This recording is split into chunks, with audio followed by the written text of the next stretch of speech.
Est à l'instant sur France Inter. Politique versus médias, nouvel épisode violent, signé Jean-Luc Mélenchon. Le Monde dans son collimateur. Le Monde mène une action permanente contre moi. Des photos diffamantes, insultantes, 30 fois le même portrait de moi publié dans leurs différentes éditions, ça va. Le pénisme médiatique est un effet de système. Quand un journal comme Le Monde y consacre 11 unes et que c'est l'équivalent d'un journal et demi en pages et en reportages avec Madame Le Pen qui a son joli manteau en cuir, etc., etc. Voilà, au début c'était Le Monde Libération, maintenant ça s'est assez concentré sur Le Monde, les attaques de Jean-Luc Mélenchon. C'est violent, Daniel Pseny du Monde. Le Monde n'est pas violent, mais je pense que Mélenchon est violent. Là. Il joue au tonton flingueur là, sur quelque chose qui... Non mais là c'est ciblé. Alors qu'ils s'en prennent, on l'a déjà dit plein de fois, hein, il s'en prend aux médias d'une manière générale. Oui. Mais là, la différence c'est que c'est très ciblé. Oui, c'est très ciblé parce que Le Monde est une institution, enfin comme on dit. C'est-à-dire que ce qui est écrit dans Le Monde a une répercussion, un écho très important. Et donc... Il a une lecture fausse de ce qui se passe dans Le Monde, parce que Le Monde fait de l'information, n'est pas un journal militant.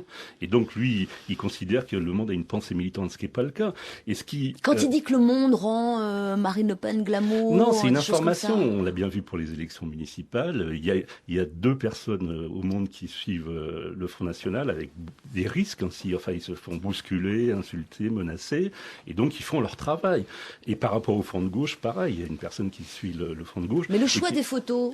Oui, alors ça peut se discuter. Il paraît qu'il apparaît comme Hitler à chaque fois. Non, mais que ce n'est pas neutre, hein, le choix du photo dans n'importe quel journal. Ouais. Mais simplement, c'est que là, il veut avoir les médias à sa pogne, comme on dit dans les flagueurs, et c'est pas ça. Et quand il menace, on peut critiquer les médias, les journalistes, etc. Il n'y a aucun problème. Il y a des sites qui font ça très bien, et tous les réseaux sociaux sont là pour surveiller les journalistes. Mais les menacer, c'est une autre démarche. Et là, de filmer les journalistes, de demander à ses militants de les entourer, c'est des procédés staliniens. C'est-à-dire que on repère les dissidents et on les fiche pourquoi, on les filme pourquoi. C'est quand ils seront au pouvoir de les mettre en prison, de les torturer, enfin ce qui s'est passé dans les grandes dictatures. Donc ce principe de victimisation qu'il a de se positionner est complètement faux. Alors tous autour de la table, et moi je me mets dedans, on est là, on condamne ces propos et ces méthodes de Jean-Luc Mélenchon. Je ne crois pas que quelqu'un d'autre dira le contraire.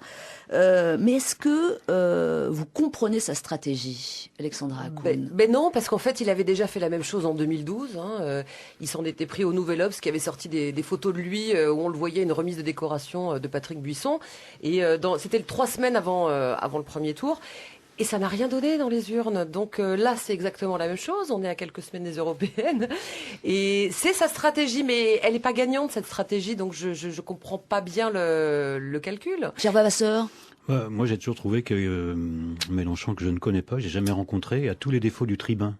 C'est-à-dire, il est méprisant, il est insultant, il refuse, il accuse, il est toujours dans cette situation-là. On parlait tout à l'heure de Bourdin, un tout autre domaine qui était comme un taureau.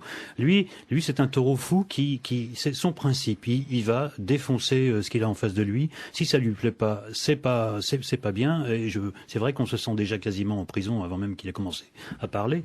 Je trouve ça extrêmement curieux comme stratégie parce qu'effectivement, ça ne lui rapporte rien d'autre que cette image qu'il retrouve dans les journaux. Parce que qu'est-ce qu'on retrouve dans les journaux quand on se retrouve soi-même. Il ferait mieux de regarder les photos qui paraissent pour bien comprendre ce qu'il est. Daniel Pseny. Oui, non, en même temps, il invective les journalistes, il les menace, il les montre du doigt, en disant que, par rapport au Monde, par exemple, que Le Monde fait la campagne de Le Pen, mais Le Pen faisait la même chose, a fait la même chose et fait la même chose avec les immigrés, de faire un bouc émissaire. Et donc, ce parallèle, ce populisme qui existe est inadmissible. C'est ça qui est un problème. Et dans sa bataille politique, qui est juste, noble, on peut être d'accord avec lui ou pas, simplement, c'est que là, il est dans une paranoïa.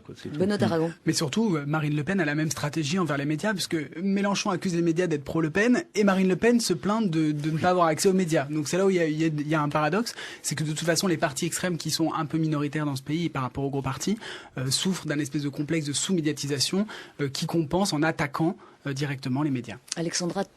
Non, juste pour dire que, en plus, Jean-Luc Mélenchon, il n'a pas toujours été comme ça, parce que moi, avant, j'étais au service politique et je l'ai suivi. Je suivais son parti quand il a monté le parti de gauche, et là, il avait vraiment besoin d'avoir les journalistes qui viennent. Il était charmant, il nous invitait, on arrivait, on nous faisait la bise, etc. Vous avez connu Mélenchon charmant avec les médias?